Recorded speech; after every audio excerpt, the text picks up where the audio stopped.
Let's walk through this code to see what's happening. This very first line, the little red arrow is just showing that we haven't executed this yet.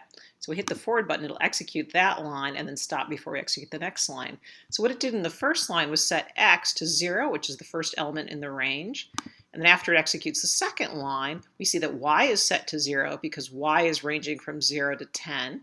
And then we're going to print, so let's see the print result here. So this is what it prints. Here's the value of x, the value of y, and the result of x times y. And if we hit forward again, we see that now what happens is we repeat this inner loop. So y is going to continue to change from 0 to 10. So now y is 1, where x is still 0. And again, we print out the result. So 0 times 1 is 0.